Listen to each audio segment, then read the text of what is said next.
Selamat datang di Vanya Stories.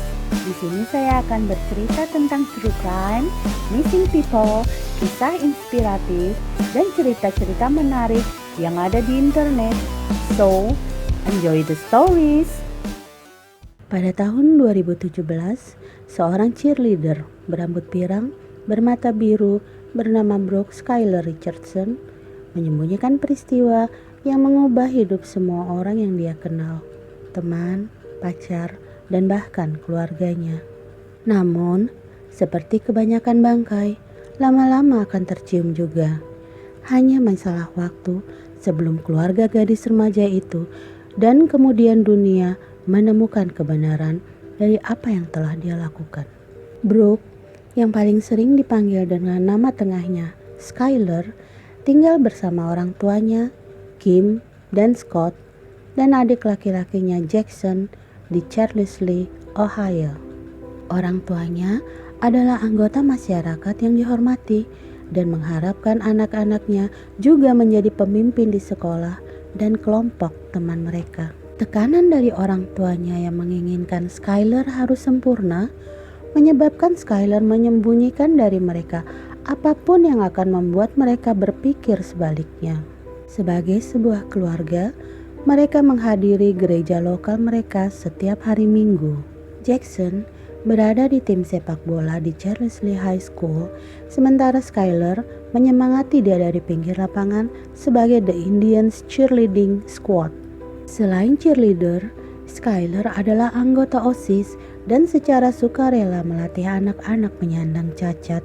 Dari luar, Skyler menjalani kehidupan remaja yang sempurna sebagai gadis populer dengan banyak teman.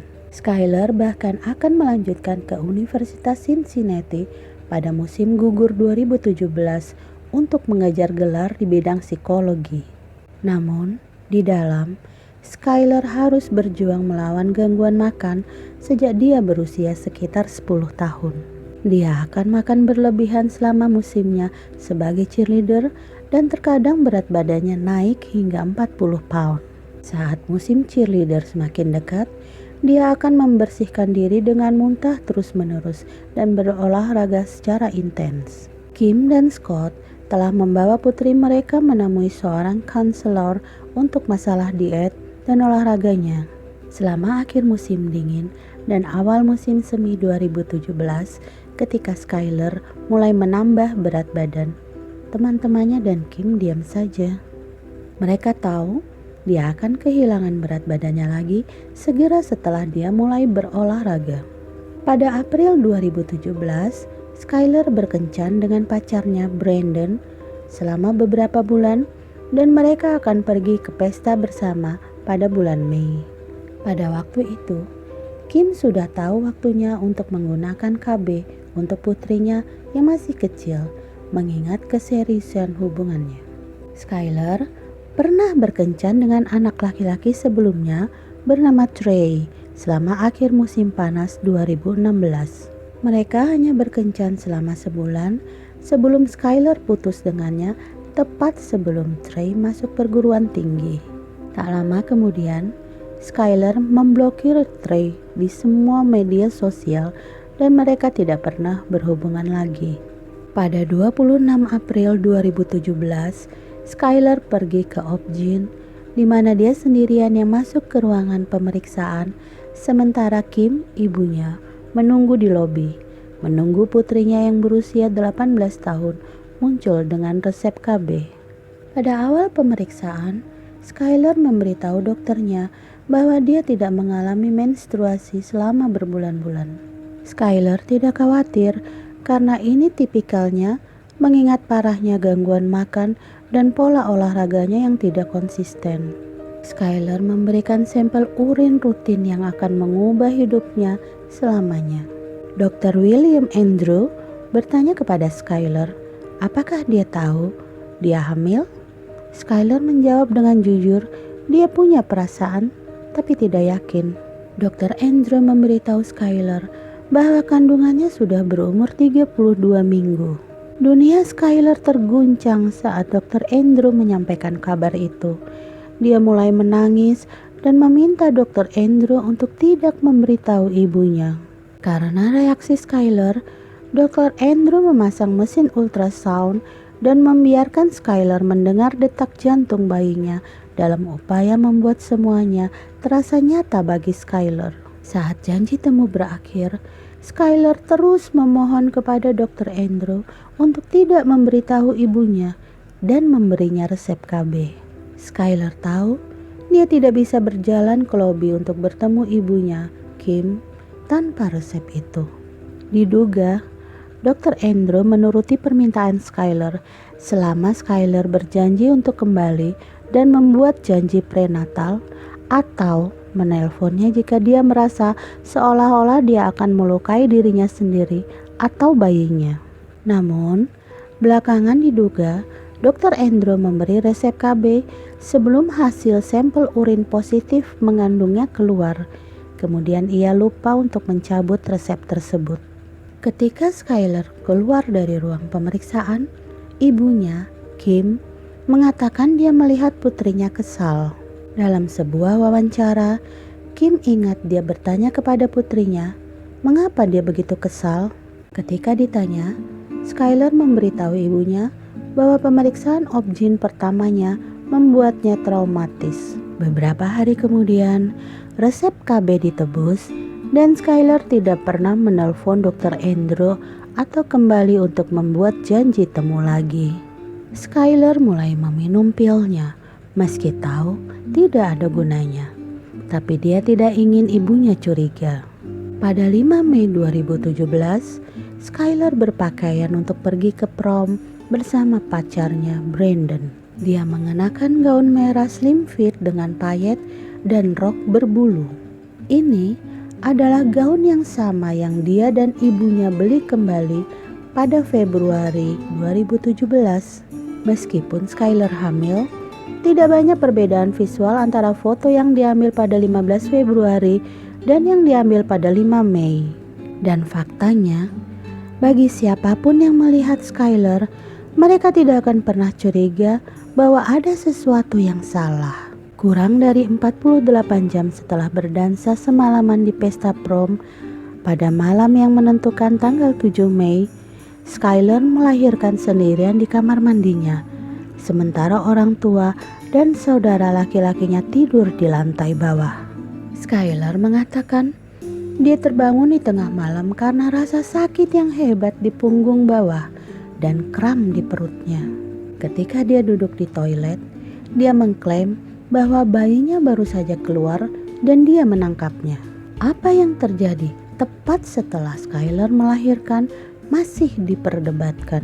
Skylar mengatakan bahwa bayi perempuannya pucat dan tidak memiliki detak jantung saat dia keluar.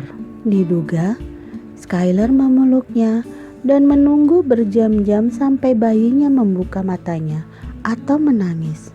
Tapi itu tidak pernah terjadi. Skylar kemudian segera membersihkan kamar mandi untuk menyembunyikan bukti apapun yang telah terjadi dan membungkus bayinya dengan handuk. Dia membawa putrinya ke garasi di mana dia mengambil sekop. Skylar memilih tempat di antara 2 pohon di halaman belakang rumahnya dan mulai menggali sebanyak yang dia bisa yang tidak terlalu menyakitkan karena tubuhnya sedang sakit. Bersamaan dengan bayinya, dia menambahkan medali mawar merah muda yang diberikan Brandon padanya pada malam prom dan menutupi lubang dangkal kembali. Sebelum masuk ke dalam, dia memutuskan nama untuk anaknya, Annabelle. Kembali ke dalam, dia membuang handuk dan pergi ke kamarnya di mana dia bisa melihat makam bayinya dari jendelanya. Keesokan harinya, Skylar tidak memberitahu siapapun bahwa dia melahirkan karena tidak ada yang tahu dia hamil. Hari itu, Skylar melanjutkan hidupnya seolah-olah semuanya normal. Seolah-olah dia belum melahirkan beberapa jam yang lalu dan menyaksikan kematian bayinya. Skylar bahkan pergi ke gym dan mengirim SMS kepada ibunya tentang betapa baiknya perasaannya. Seolah-olah beban telah diangkat, yang secara teknis benar dengan cara yang ironisnya tragis. Skyler sangat positif dan mengatakan kepada ibunya bahwa dia siap menurunkan berat badan untuk musim panas dan semester pertama kuliahnya. Skyler bahkan berfoto selfie di gym hanya beberapa jam setelah melahirkan putrinya. 2 bulan telah berlalu dan sudah waktunya Skyler kembali ke Opgyn untuk meminta resep KB regulernya. Pada 12 Juli 2017, Skyler menemui dokter yang berbeda. Saya tidak tahu apakah ini disengaja dari pihak Skyler, tetapi staf medis lainnya di klinik tahu bahwa Skyler seharusnya melahirkan. Ketika dokter bertanya bagaimana keadaan bayinya, Skyler mengaku melahirkan bayi yang meninggal dan menguburnya di halaman belakang rumahnya. Dokter kemudian melaporkan pengakuan Skyler ke polisi. Pada 14 Juli 2017, polisi datang ke rumah Richardson untuk membawa Skyler untuk diinterogasi. Polisi memberitahu Scott Richardson bahwa Skyler tidak dalam masalah apapun, bahwa mereka hanya perlu bertanya tentang sesuatu yang mungkin melibatkannya. Dalam wawancaranya, Scott mengatakan bahwa mengirim Skyler bersama polisi tanpa bertanya lebih lanjut adalah salah satu dari kesalahan terbesar dalam hidupnya. Scott menunggu di lobi sementara putrinya diinterogasi tanpa tahu mengapa putrinya ada di sana. Dalam wawancara, Skyler ditanya tentang kembali ke klinik dokter pada 12 Juli 2017. Skyler berkata, "Dan saya mengatakan kepada dokter semua yang telah terjadi, bahwa saya telah melahirkan, tetapi bayi itu tidak hidup. Saya tidak membunuhnya." Setelah 45 menit diinterogasi, Kim dan Scott diberitahu alasan sebenarnya Skyler berada di kantor polisi. Orang tuanya sangat terkejut karena sama sekali tidak tahu bahwa putri mereka telah hamil, apalagi melahirkan di kamar mandi keluarga saat mereka tidur. Kim berkomentar dalam sebuah wawancara, "Bagaimana itu bisa terjadi? Saya melihatnya setiap hari. Saya berbicara dengannya, saya memeluknya." Ketika orang tuanya masuk ke ruang interogasi, Skyler terisak-isak dan meminta maaf yang sebesar-besarnya kepada orang tuanya. Kim memeluk putrinya, sementara Scott berkata kepada Skyler, "Kamu seharusnya memberitahu kami." 5 hari kemudian, pada tanggal 17 Juli 2017, polisi menemukan jenazah bayi Annabelle di halaman belakang rumah Richardson. Tulang-tulang kecil itu persis di tempat yang diakui Skyler. Disinilah kasusnya berubah. Sampai saat ini, Skyler hanya tampak bersalah karena menyembunyikan kehamilan dan kelahiran bayinya. Tetapi ketika Dr. Elizabeth Murray memeriksa jenazah bayi Annabelle, dia berkata bahwa tampaknya tulang bayi itu mungkin telah terbakar karena ada arang di sana. Setelah pengungkapan ini, Skyler dibawa kembali ke ruang interogasi dan detektif Brandy Carter memegang tangan Skyler dan memberitahu apa yang ditemukan dalam otopsi. Skyler pada awalnya bersikeras bahwa dia tidak membakar bayinya. Namun, setelah ditanyakan sebanyak 17 kali, cerita Skyler akhirnya berubah. Skyler mengatakan dia memiliki korek api dan menyentuhkannya ke bayinya dalam upaya mengkremasinya. Juga dalam interogasi inilah Letnan John Vane bertanya pada Skyler, apakah dia mendengar sesuatu yang datang dari putrinya? Mungkin desahan? Mendengar itu, Skyler berkata, "Menurutku dia mungkin bersuara, mungkin sedikit, seperti menggeram." Tanpa menyadarinya, Skyler pun mengaku mengubah ceritanya. Pertama, dia mengatakan bahwa Annabelle tidak pernah bersuara, dalam hal mana dia kemungkinan besar mati. Tetapi jika bayi itu membuat geraman, maka Skyler mungkin telah melakukan sesuatu yang mengakibatkan kematian bayinya. Setelah interogasi selama 1 jam itu, Skyler ditangkap atas tuduhan penghilangan nyawa bayinya dan dibawa ke penjara. Skyler kemudian membuat jaminan dan boleh pulang sampai sidang pengadilannya 2 minggu kemudian. Pada sidang itu, Skyler ditangkap karena melenyapkan nyawa bayinya secara kejam dan penganiayaan mayat. David Fornsell, jaksa Warren County, membuat tuduhan ini atas bukti bahwa Skyler telah membunuh bayinya dengan motif bahwa bayi itu tidak akan cocok dengan gambarannya tentang kehidupannya yang sempurna. Foto dirinya di gym beberapa jam setelah kematian bayinya digunakan untuk membuktikan bahwa Skyler tidak berduka atas kehilangan nyawa bayinya dan hanya peduli dengan penampilannya. Ada juga fakta bahwa setelah mengetahui dirinya hamil, Skyler tidak pernah kembali ke dokter untuk memeriksakan kesehatan bayinya, sesuatu yang sangat standar dan dilakukan oleh para ibu. Selain itu, Skyler tidak pernah merencanakan prenatal, baik dengan rumah sakit ataupun bidan, dan tidak pernah membuat rencana untuk menyerahkan bayinya untuk diadopsi jika dia tidak akan membesarkannya. Semua ini diberikan sebagai bukti bahwa Skyler tidak pernah berencana untuk mengungkapkan rahasia kehamilannya dan bahwa dia tidak pernah ingin melahirkan bayinya, apalagi merawatnya. Ini adalah bukti kuat. Jika dia melahirkan bayi yang sehat, apa yang akan dia lakukan dengan bayinya? Dia tidak bisa membesarkannya. Tidak ada yang tahu dia hamil, dan dia tidak bisa merencanakan bayinya untuk diadopsi karena rahasianya akan terbongkar. Semuanya menunjuk pada satu hal, bahwa Skyler tidak pernah ingin memiliki bayi yang sehat dan bahkan mungkin telah merencanakan kematian anaknya. Skyler menghabiskan akhir pekan di penjara sebelum keluarganya mendapatkan uang jaminan sebesar $50.000. Pengacaranya, Charles H. dan putranya, Charles M. Rutgers, kemudian bertekad untuk membuktikan bahwa Skyler tidak bersalah.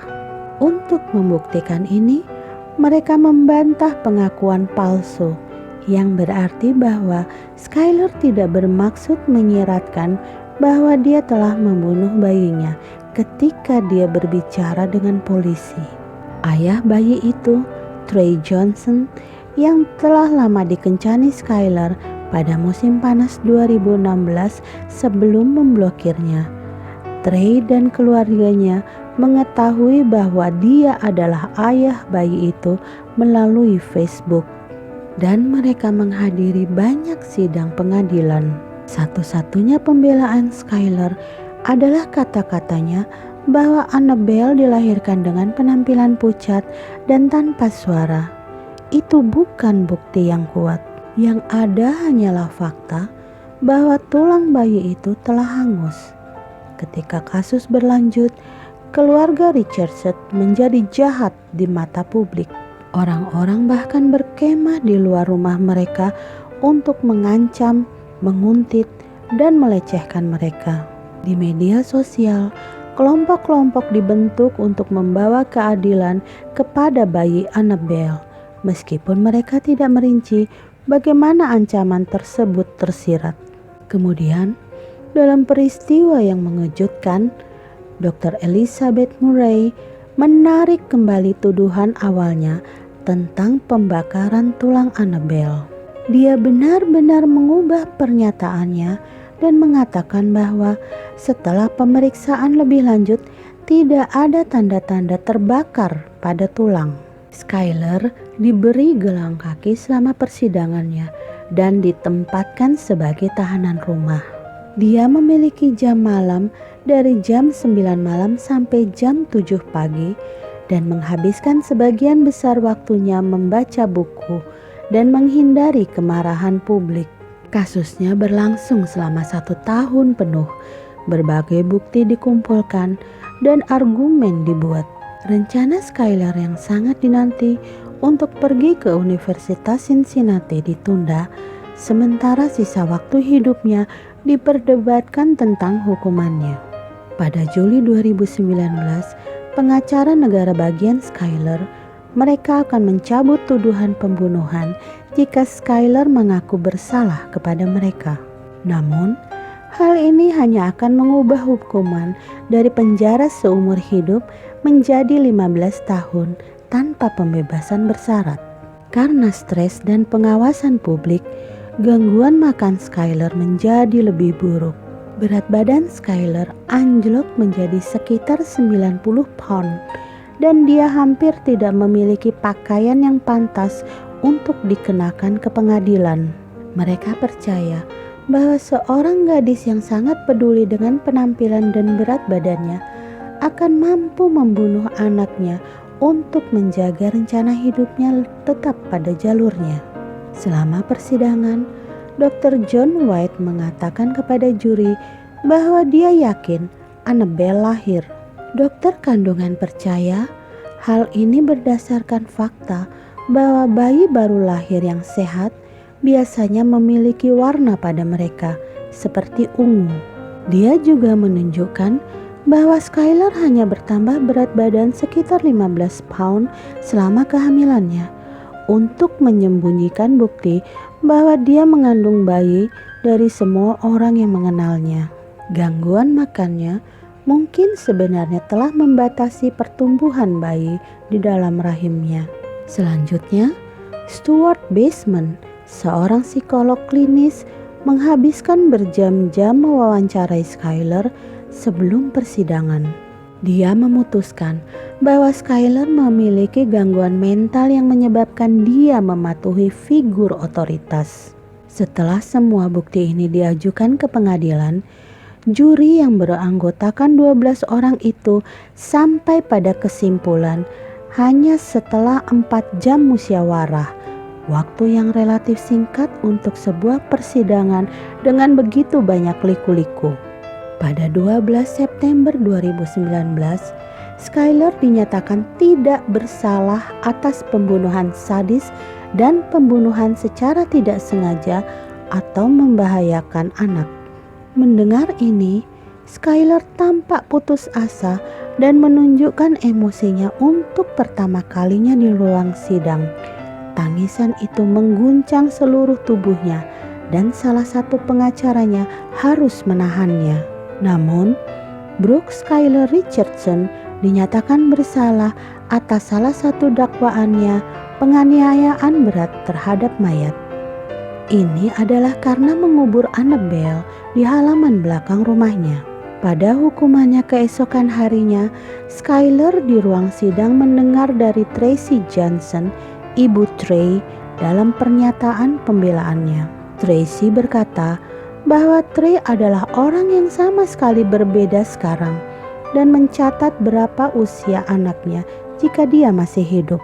Itulah satu-satunya bentuk kontak yang dirujuk Skylar ke Trey sejak dia memblokirnya di media sosial dan menyembunyikan kehamilannya. Hakim Donald Oda menghukum Skylar 3 tahun masa percobaan yang membuatnya keluar dari penjara, tetapi mengharuskan dia diawasi selama 3 tahun itu.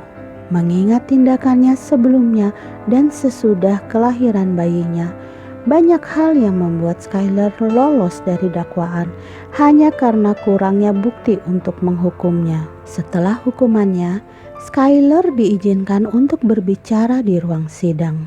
Dengan suara gemetar, Skylar meminta maaf atas tindakannya dan memberitahu Hakim Oda bahwa dia memahami hukumannya. Saat dia berkata, "Maafkan aku selamanya, maafkan aku."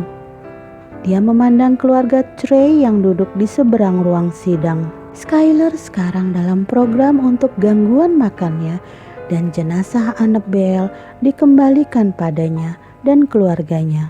Kuburan asli Annabelle masih ditandai di halaman belakang rumah Richardson dengan patung malaikat kecil bertuliskan, "Selalu di hati kami." for joining. Jika Anda suka, jangan lupa untuk subscribe, like, dan share ke teman-teman. Sampai jumpa di cerita berikutnya. Bye-bye.